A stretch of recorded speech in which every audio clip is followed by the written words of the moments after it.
Good morning. Welcome to Bingham Group's Big Three, top headlines for Austinites and those interested in our city every Monday and Friday.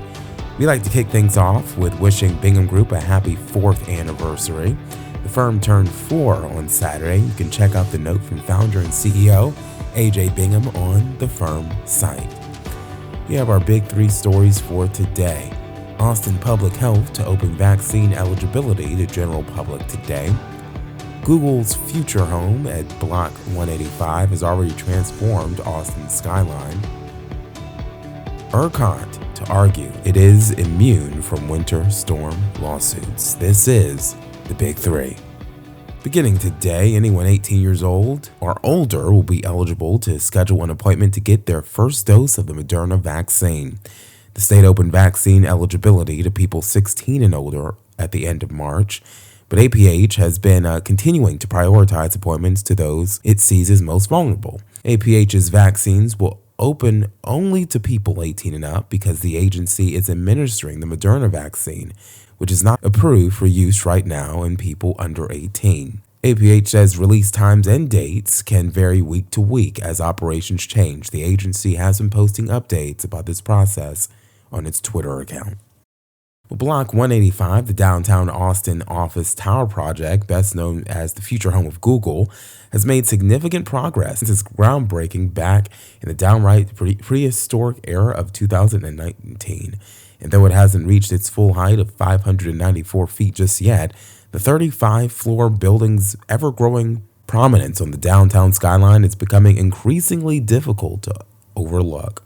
Block 185 is also significant as one of the final projects designed by acclaimed firm Pelle Clark.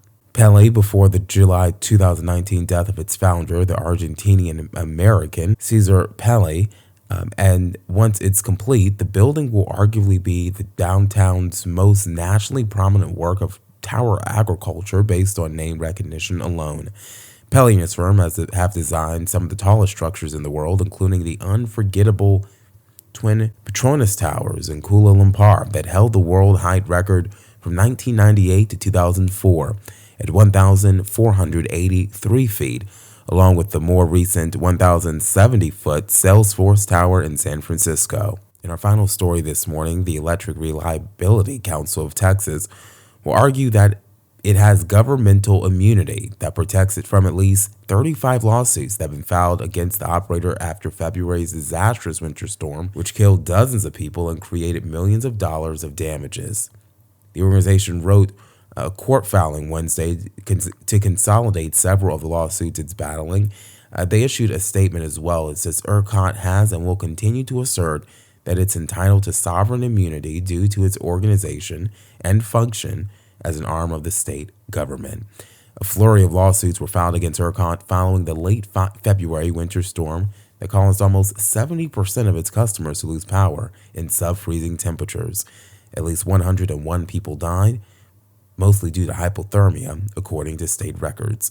The Houston Chronicle reports the number of dead is nearly 200. Well, out this week will be the BG Podcast episode 138, featuring a Q1 2021 review and discussion with Veronica Brasino, Austin's Chief Economic Recovery Officer.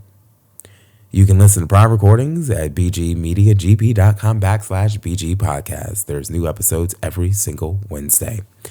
We want to thank you for listening to the Big Three from the Bingham Group. We'd appreciate your comments and your likes and your reshares. And make sure you follow this account right here for regular updates.